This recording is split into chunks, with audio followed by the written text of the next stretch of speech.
Hello, ladies and gentlemen, and welcome to Greetings. Being Everything Else, presented by Roleplay. Hey, everybody. Welcome to episode 9, 8, or 2, Oh depending. God, yeah, It yeah, doesn't matter. 8/2. 8/2, 8 and or 2. Today's episode is exerting influence. Yeah, But before we get to all that action, let's introduce ourselves because this action is a little bit new to some people, I imagine. I'm Adam Koebel. I'm a GM. This is Steven. He's also a GM. my name is Steven, and I'm a GM. It's okay, Steven. We'll cure you of that ailment. Thank goodness. So yeah, this is our show where Adam and I talk about how to be GMs and the sorts of tools that you might not have thought about in your toolbox, or that we haven't really spent a whole lot of time thinking about. So we take the time during this 2-hour session to think about it a lot, and because we are improvisational people, thinking about things means talking about it to no end.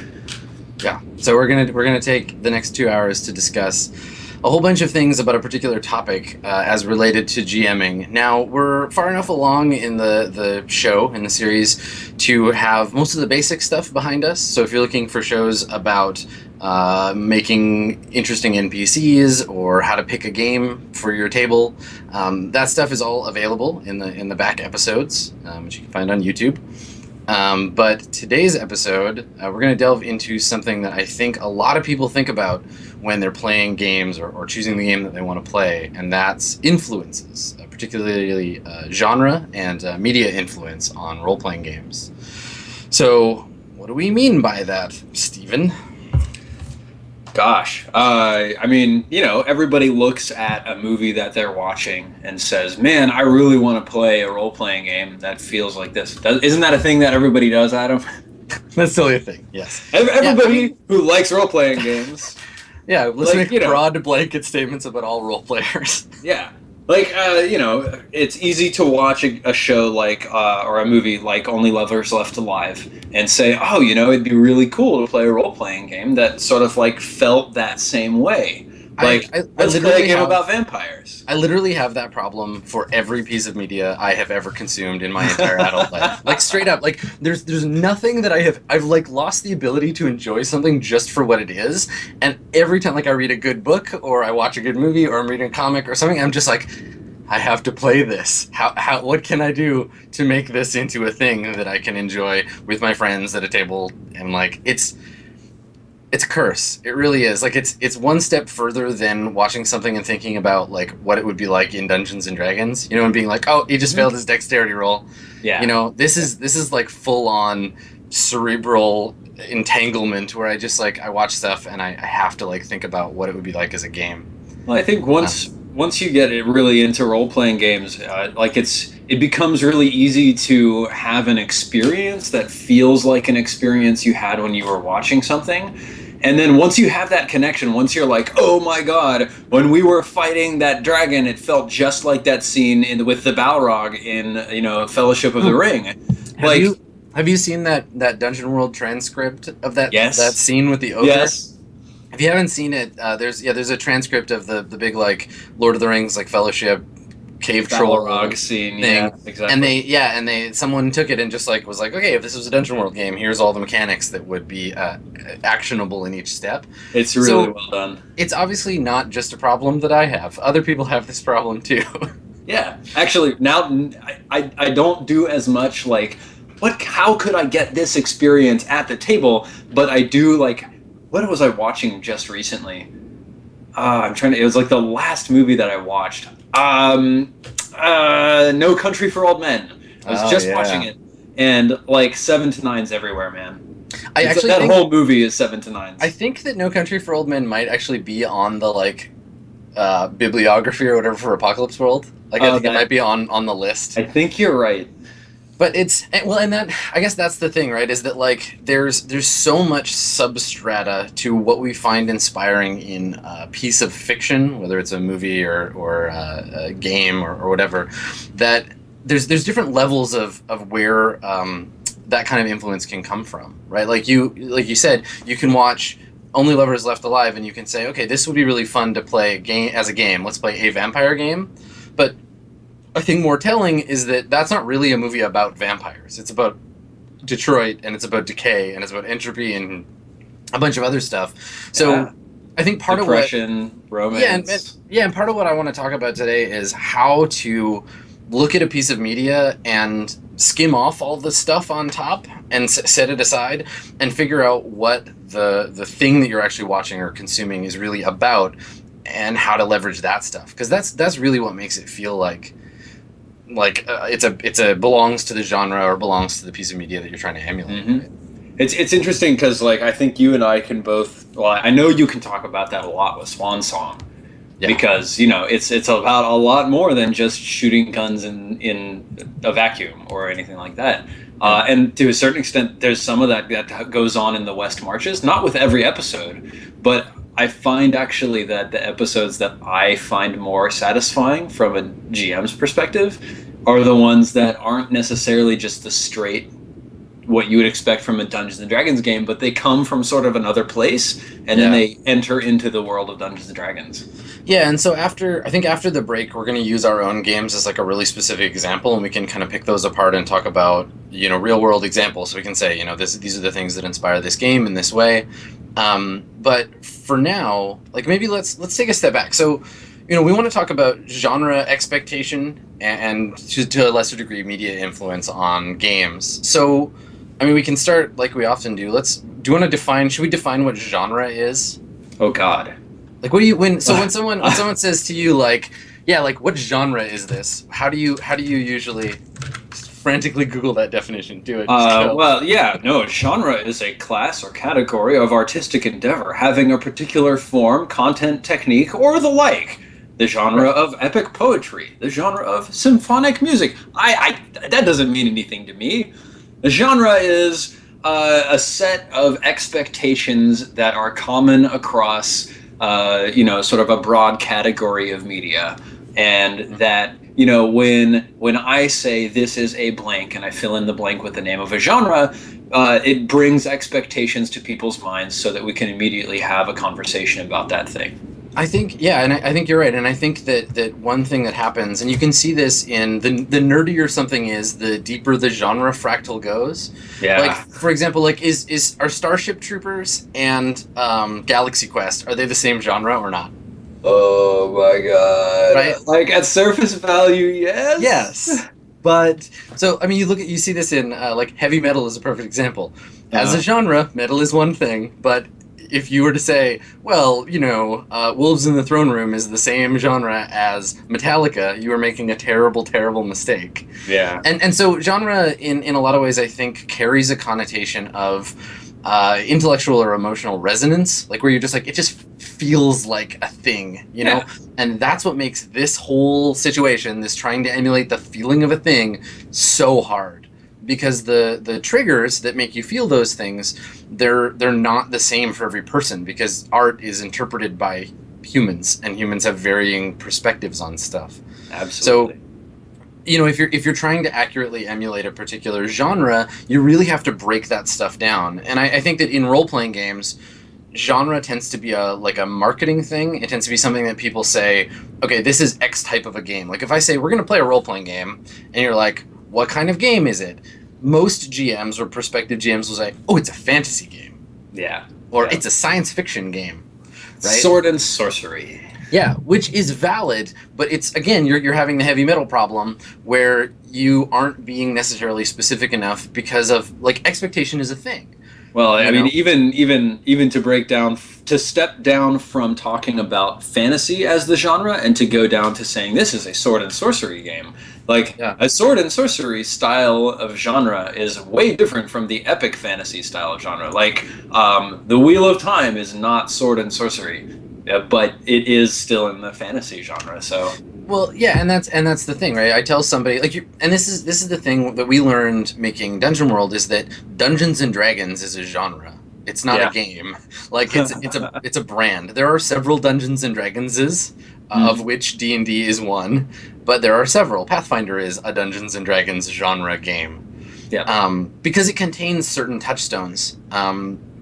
And so I think that, like, if you're looking at choosing genre and establishing genre expectation, the first conversation you want to have with your players at the table is, what does this genre mean to us? If I say, like, let's all get together and play a game, who wants to play what kind of game? And someone pipes up and they say, I want to play a fantasy game. The immediate question should be, okay, what does that mean to you? What kind of fantasy? What about fantasy do you like? Because the genre the lines can get blurred, where fantasy might end up being you're playing a sci-fi game that feels like Numenera, right? Is Numenera a fantasy game or a sci-fi game?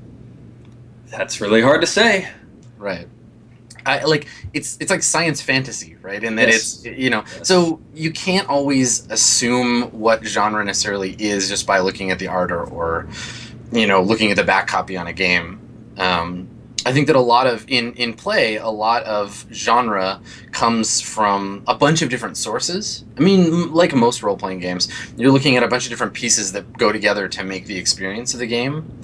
And the thing that most people settle on as the first indicator of genre is setting, right? So maybe that's the first thing to look at. Like, what are the characters in the game? Where do they live? What is the fictional world they inhabit?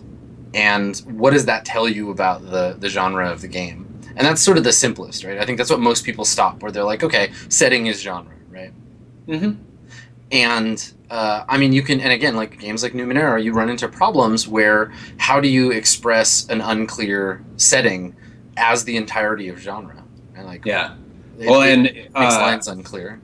I mean, to take something like Numenera, where the setting is very richly sort of explored in the rule book, but which just for me as the player, I didn't have the background references to feel like I came to that setting knowing a lot about it already. Mm-hmm. To me, it felt like a sort of broad sort of place where any kind of genre of story could potentially take place. Especially with the skill system and the task resolution system in Numenera being so very pared down. Mm-hmm. It felt like the sort of thing that you could use to have a very broad sort of exploration of genre as the experience is concerned. Mm-hmm. Yeah, I mean, and I think that kind of stuff, like character level stuff, that's the next step in determining what genre a game is, right? Because, yeah, you look at setting, and setting as given to you in art, in maps, in fiction or comics, the kind of stuff the game feeds you as copy, basically, that just says, this game is about this setting. But the next step is to look at, like, who are the characters in the game? Right? Like, mm-hmm. what do the characters do? Because the stuff on your character sheet is the stuff you're going to do in the game. So if you're looking for a, swashbuckling fantasy game, and there's no sword fighting skill, there's no acrobatic skill, there's no buckles to swash of which to speak. Yes. It's not, like, it can pretend to be that game, but it's not. And there's a lot of crossover here, I think, in determining genre, as we talked about in the previous episode about figuring out what a game is about, right? Because genre is tied into that in a lot of ways. Yeah. So, like, for me, player behavior is a big part of genre, especially if you're trying to emulate a specific type of media, right?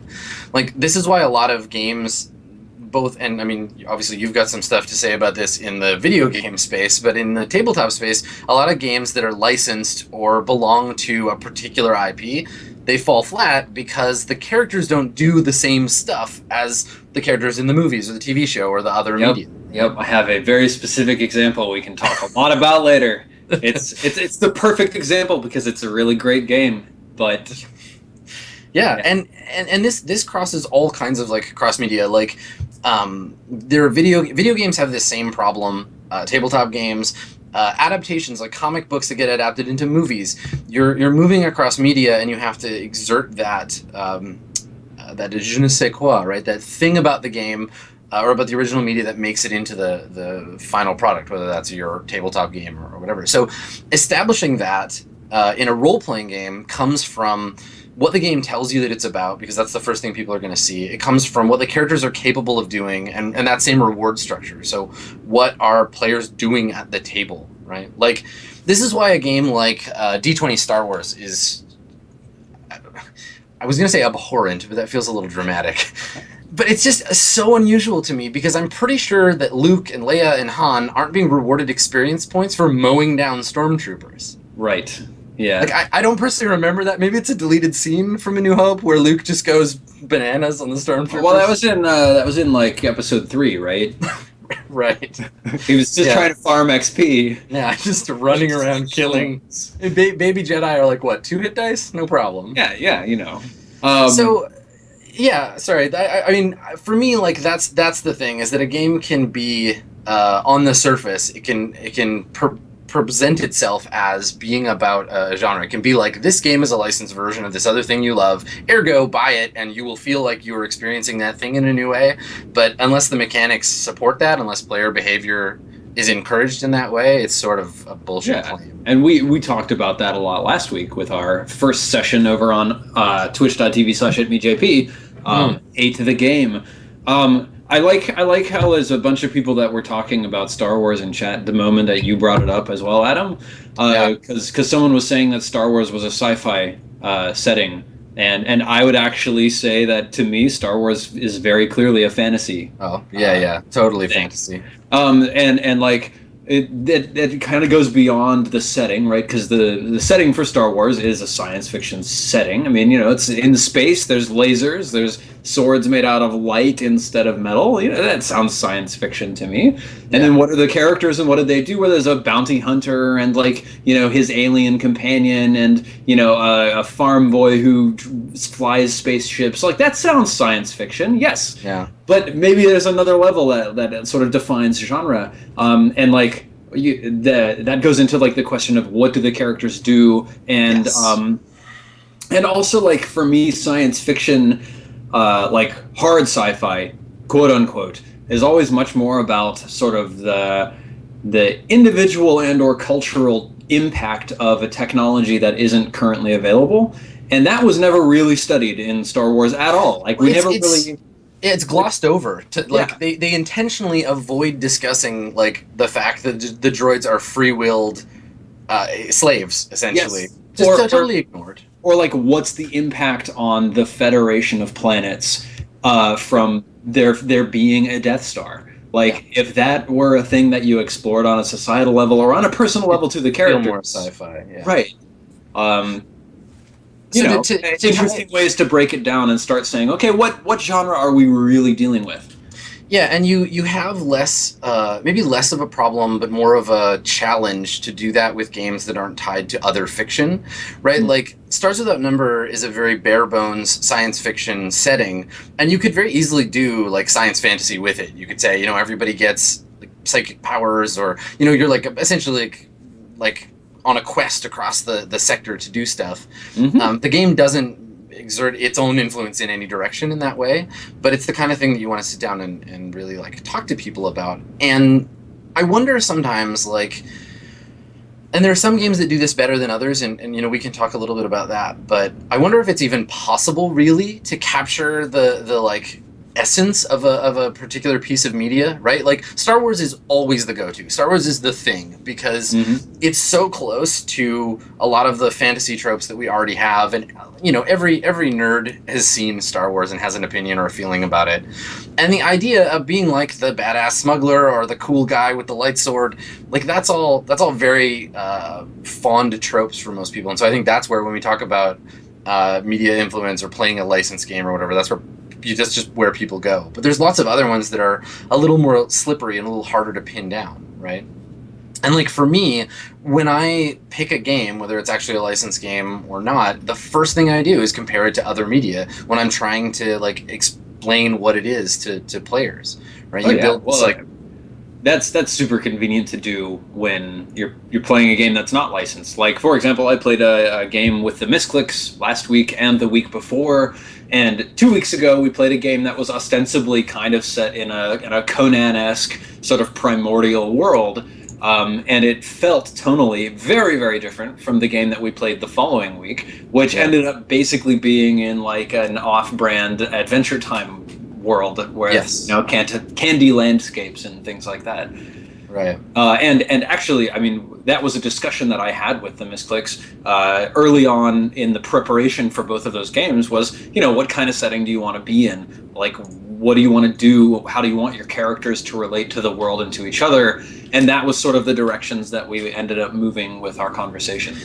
Right, and I think that's because it's an intentional design element in Dungeon World, and you see it in other games, like Burning Wheel does this too, where we we skim off that top level Mhm. and make it very thin and very transparent, where it's like, okay, this game has, elves and dwarves and hobbits, off-brand hobbits, because you got to pay Chris Yeah, a yeah. shit ton of money for those.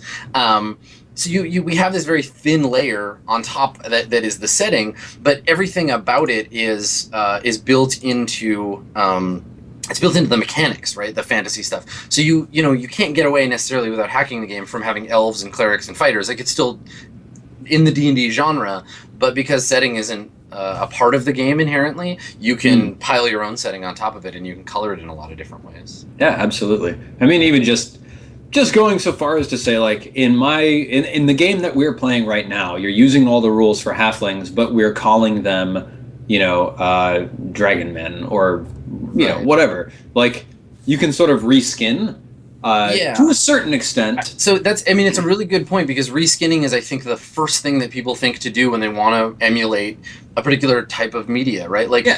I mean, I've seen numerous times people talking about how excited they are to start their, like, courtly intrigue game using Pathfinder, Yes. right? And it's like, okay, so you're trying to keep that surface level stuff, but you want to take all the pudding out from underneath and replace it with something different, and it's not going to work, because all you've got is this idea of how the players should behave, but the mechanics are fighting you on that. Well, here's an example. So, like, I think you could take Dungeons and Dragons, 1E, 2E, whatever, even 50, and you could say, okay, there are no races other than human, and there are just a bunch of different types of humans. So, like, the Nemedians are, elves, and the Stygians are, dragonborn, and you can use all the same stats and all the same adjustments, but they're all humans, and then you can set it in sort of a Robert E. Howard Conan-esque world, like, and that's changing the surface stuff, but it's keeping the stuff beneath the same. You're still playing a sword and sorcery hack and slash, earn XP for cracking skulls kind of experience,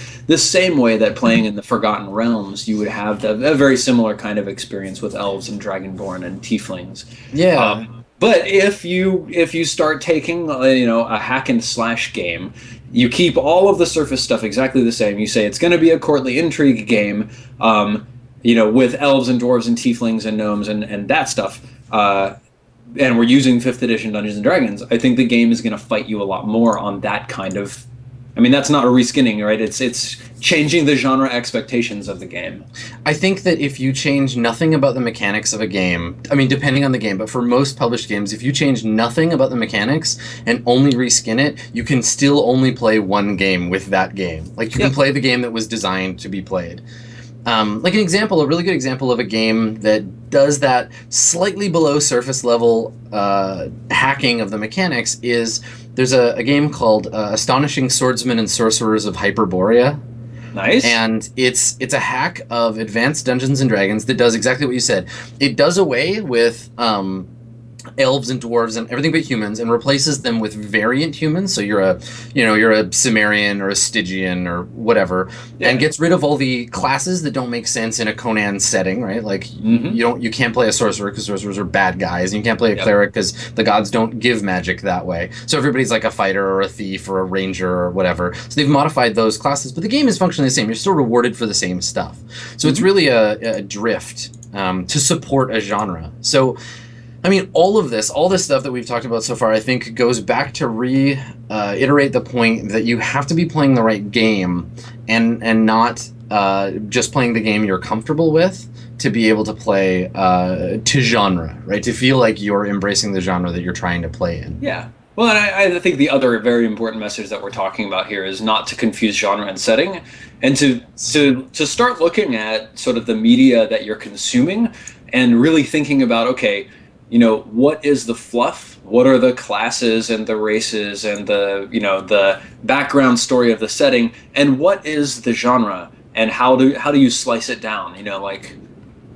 Yeah. I mean, well, I mean, okay, like just as an example, like, okay, if I said to you, we're playing a Star Wars game, what would you expect that game to be like?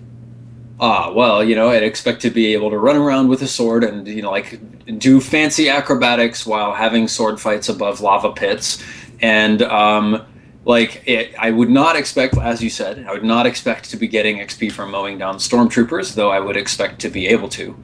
Yeah.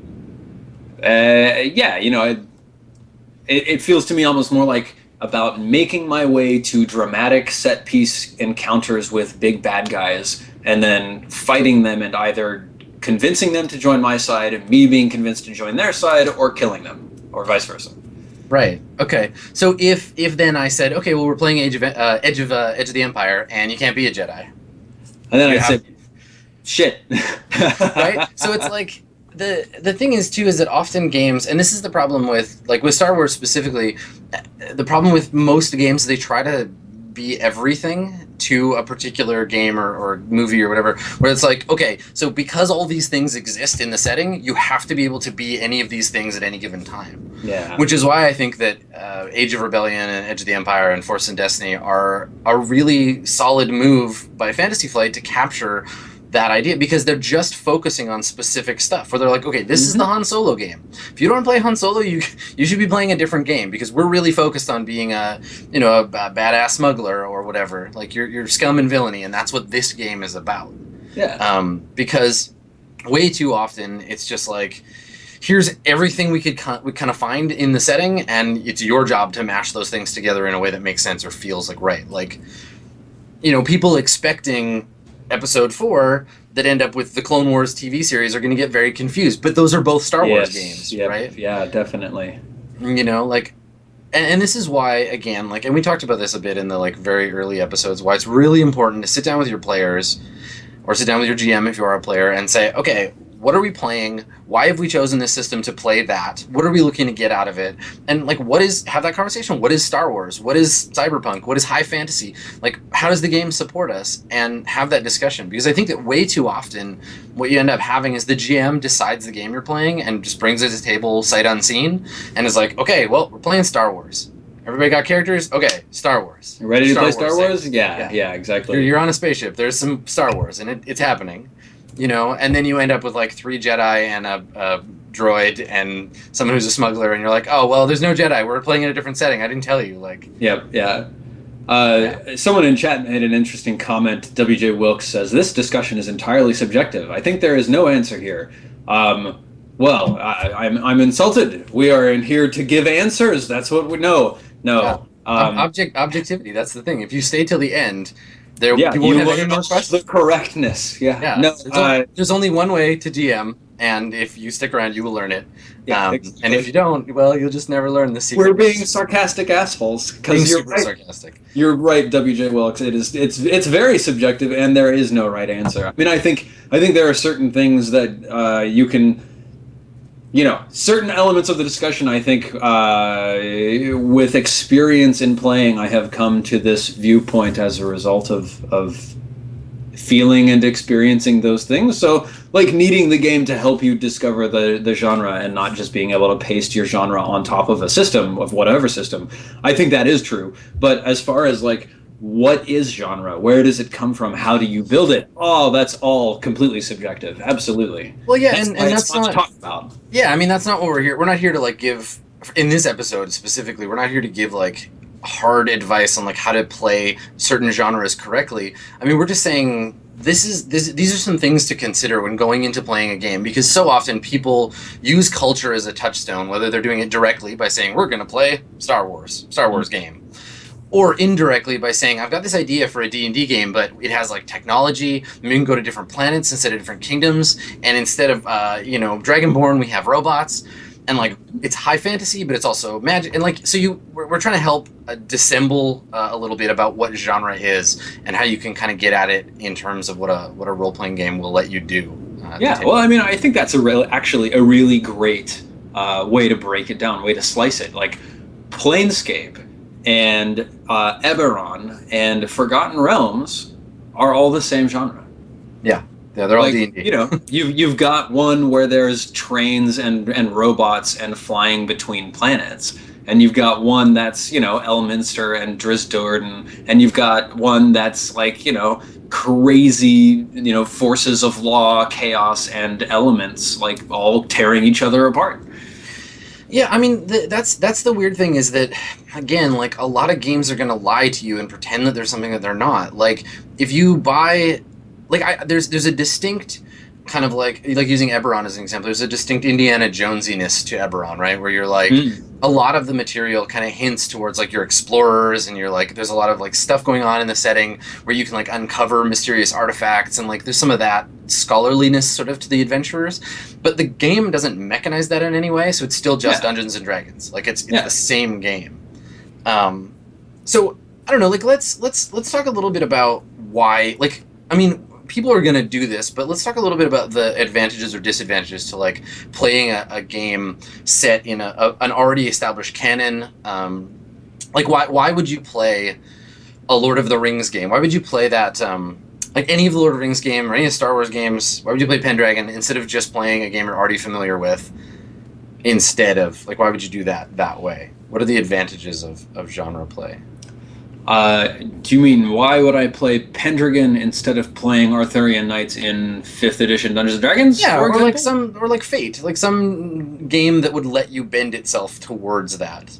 or GURPS. Yeah, I mean, Well, for one thing, if you're trusting the game that is explicitly for that setting, then you expect it to help you reach the genre that you're trying to attain. So, like when you pick up Pendragon, if you've never heard about it before, you know nothing about it, but you're a fan of Arthurian legend, you say, okay, this is a game about playing Arthurian knights. Then when you open it, you expect that the mechanics and the supporting material in the product that you've purchased will help you get that easily. You know, it's not necessarily guaranteeing it, but that the game is doing a good faith effort to push you in that direction rather than pushing you back away from it. yeah, I mean, I think some people buy games because they want to pick them apart and remodel them to be something else, but I think most people buy games because they expect a certain experience out of them.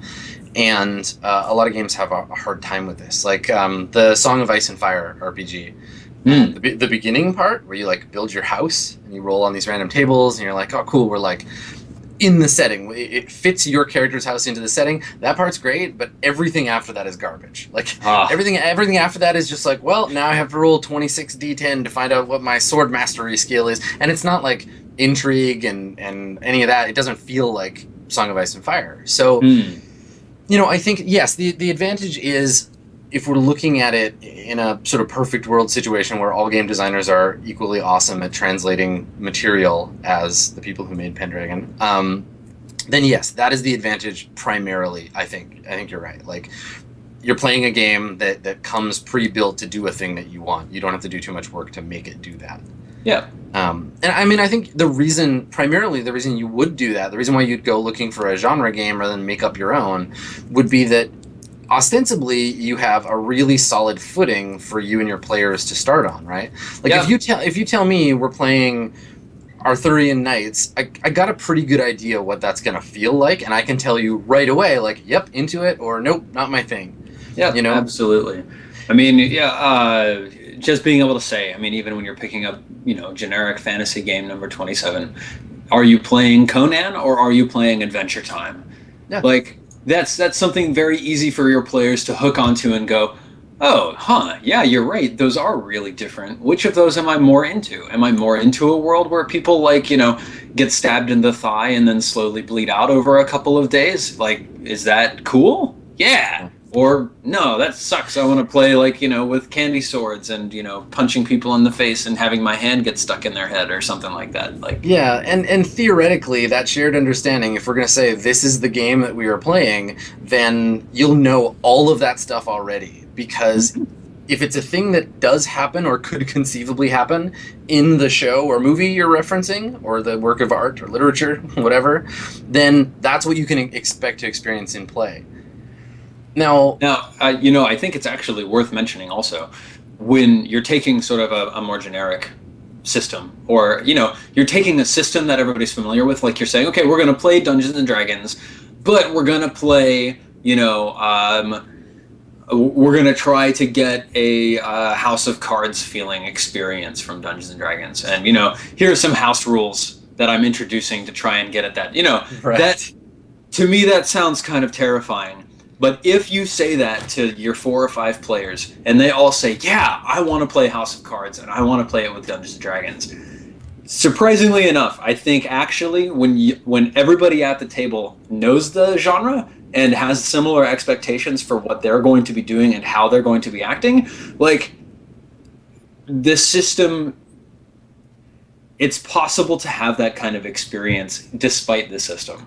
And so like when you're talking with your friends and you're like, "Oh, do you want to have this kind of an experience?" Then just by sheer sort of adoption of the group that you're with, you can ultimately get out of that somehow. Yeah, I mean, I agree. Like, I definitely think that it's possible to play just about anything with just about any game, but I also feel like it can be an incredibly pointless endeavor to try. Right? Mm. Like, if I came to a game and the GM was like, "We're gonna play House of Cards with Dungeons and Dragons," and everyone's like, "Hooray!" I feel like that would be the point at which I would pick up my revolver and put a bullet in it, and then I would shoot myself in the face. Because that is a little extreme. yeah, but it's good to have extreme examples because that shit happens at tables. People do that where they're like, "No, but it's my house ruled version of Dungeons and Dragons."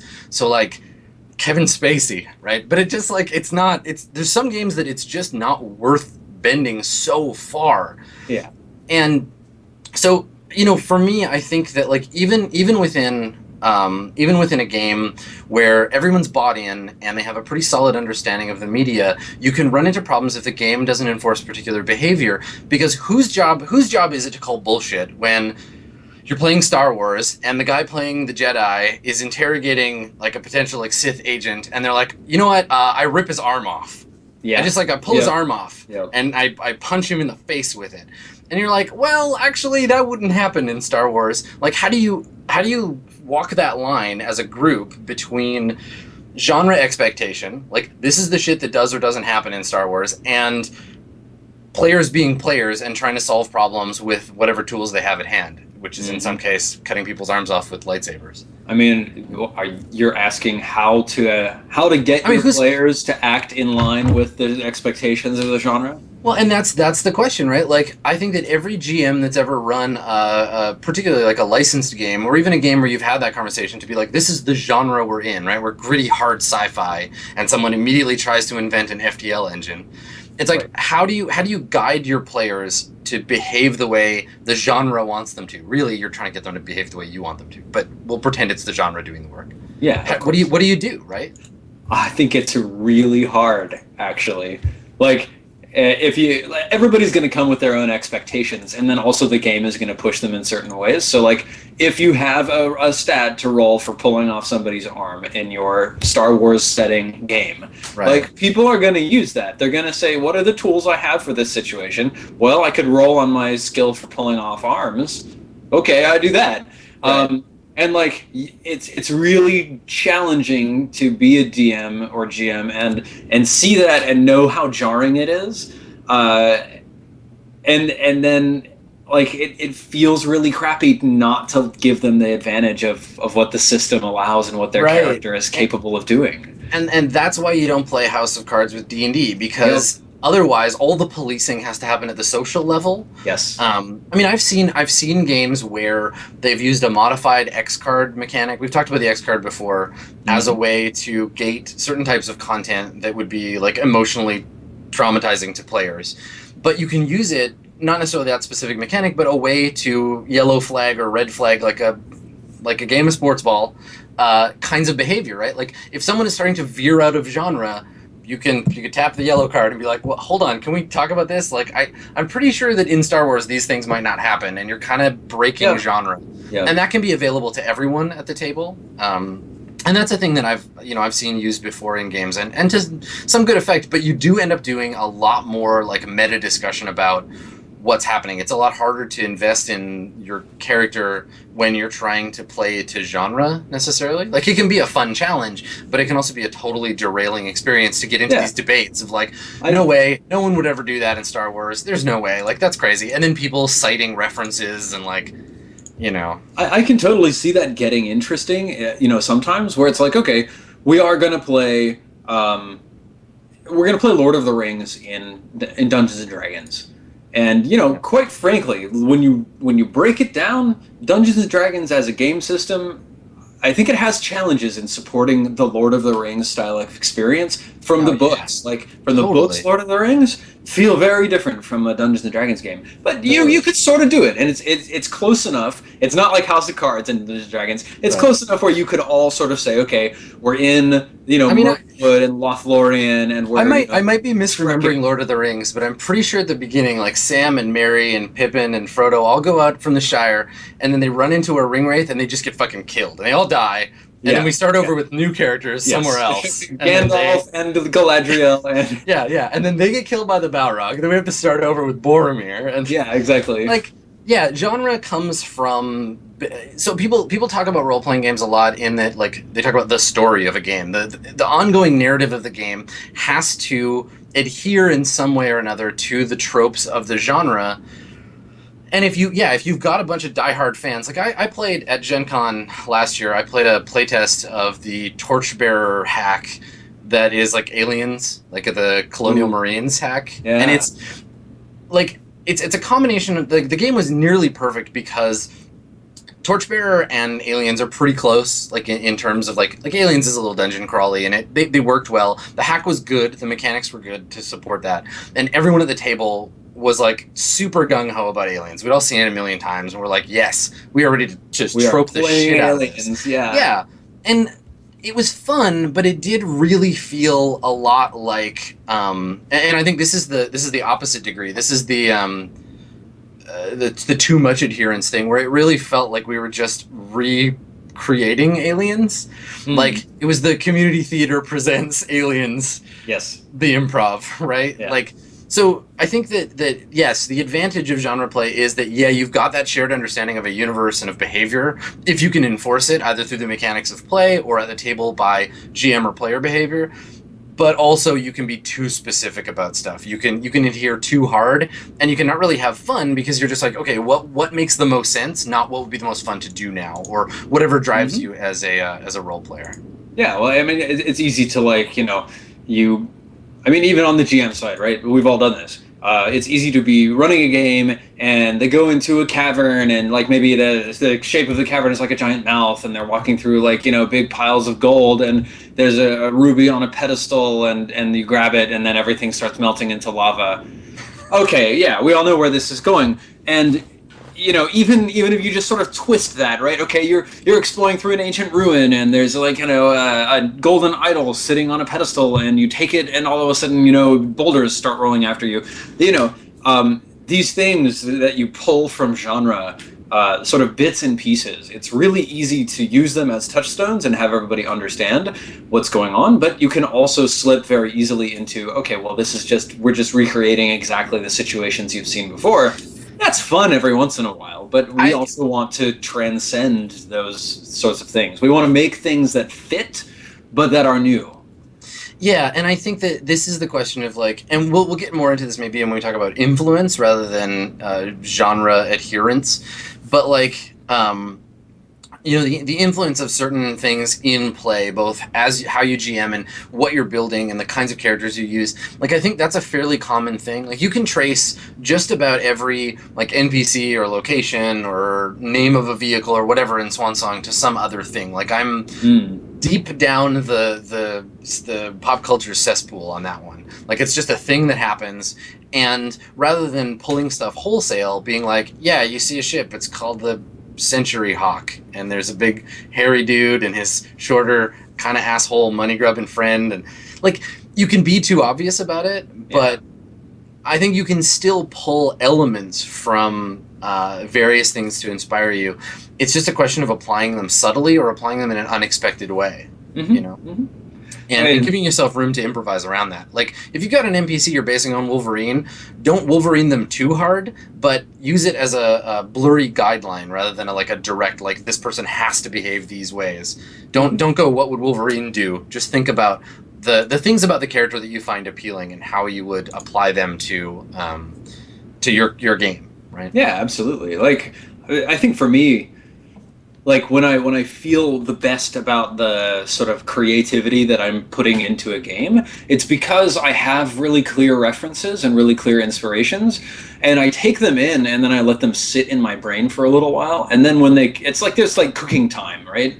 Like I put all the raw ingredients into my brain. You know, I'll look at a lot of pictures, I'll read a lot of books on the subject, and then I'll just like let it stew for a week, and then when I actually produce for a session that we're playing, I feel the best when I feel like my brain has made subtle connections without me actively working on it that come back in more interesting ways, where it says, okay, and you know what, let's move on from this particular topic because I know we want to talk all about our games after the break. Yeah. And it'll be an awesome time to talk and pick up this exact conversation with sort of examples of where that comes into play for me. Yeah, and I think, I mean, to a less specific degree, that stuff is like the biggest advice I can give anyone for being a better GM, aside from just exposing yourself to a lot of games, a lot of different mechanics, is absorb media, right? Like just become a media sponge, read books, watch movies, watch TV shows, and it doesn't matter if they're in the same genre as the stuff you're interested in, just figure out things about them that make them compelling and interesting to you and absorb those things. Keep a notebook and don't write like NPC equals Wolverine. Think about what you like about Wolverine and write NPC equals short, angry, hairy Canadian. Right? Says Bub all the time. Right. Well, I mean that's a marketing thing, right? Yeah, true. But like, yeah, think about what you like about characters or settings or whatever, right? And break that stuff down and then incorporate it in different ways, because the touchstones for different stuff, for images or behaviors of NPCs or whatever, they can be cut up. Wolverine isn't one universal whole. He's several pieces, right? Like he's indestructible and he's Canadian and he's angry.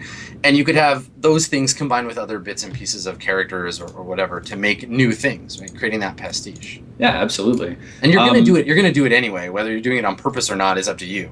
Yeah. And I mean, of course, in case it's not crystal clear, we don't just do this with characters, right? You do this with genre as well. Absolutely. You could say, okay, yeah, this game is about X, Y, and Z, but I really only like X and Z, and I really like W, so let's put W in there.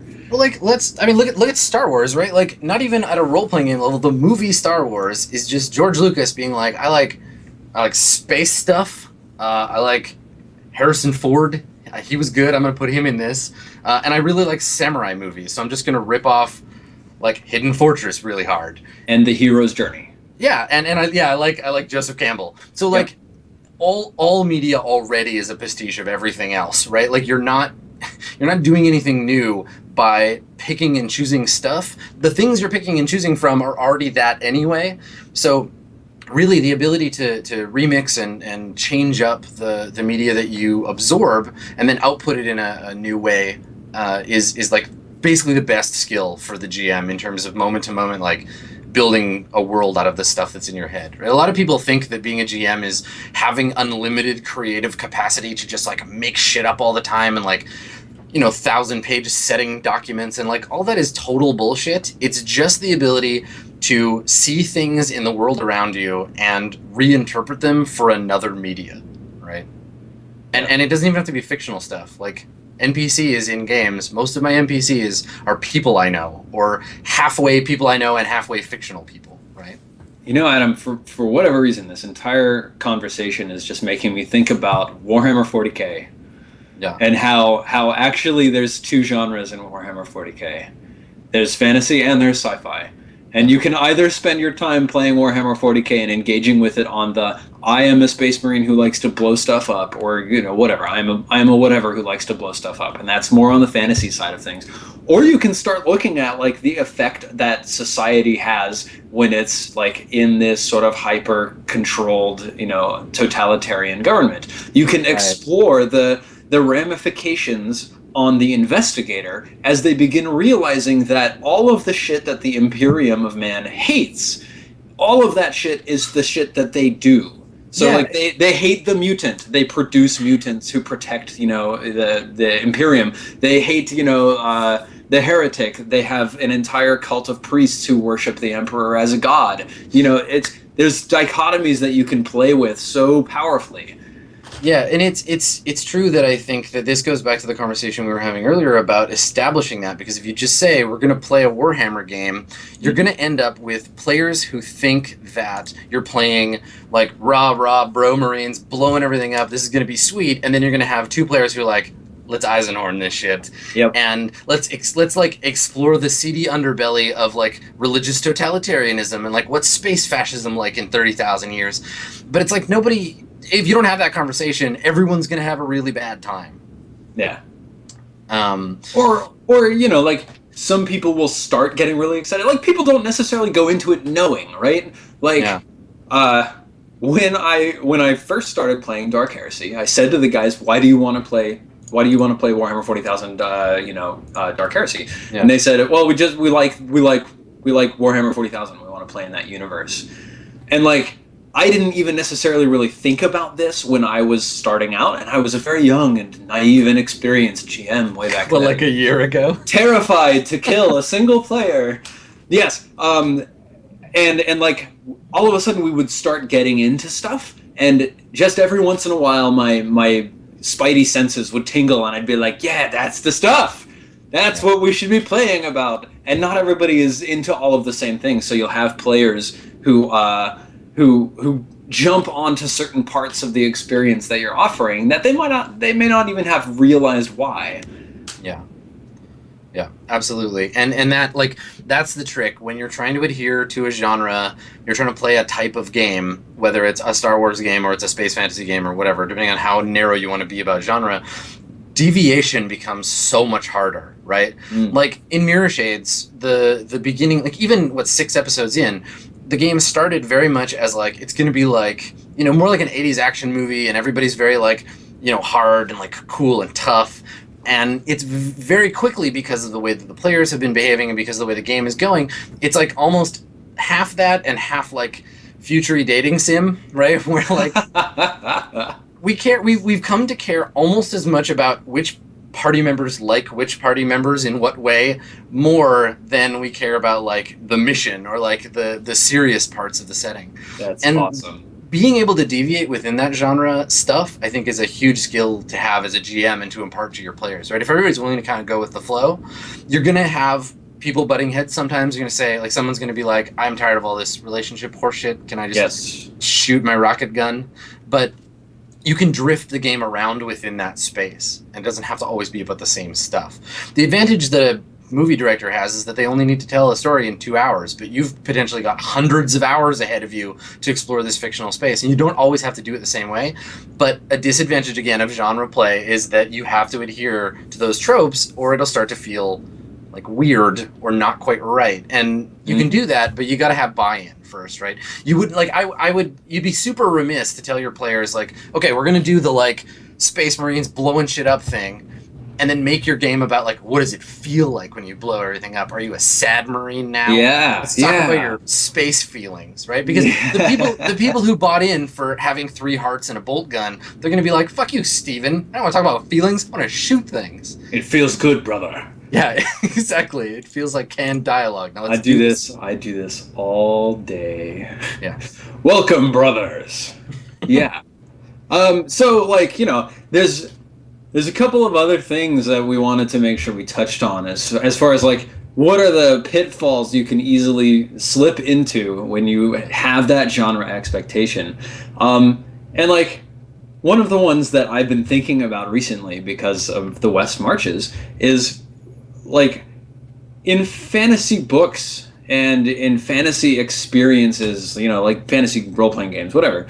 Like when I talk about the innkeeper, I feel like everybody naturally assumes, just very as a matter of course, that this guy is a white guy. Yeah, jovial, chubby white dude. That's the innkeeper. Yeah. Or like, oh, the priest.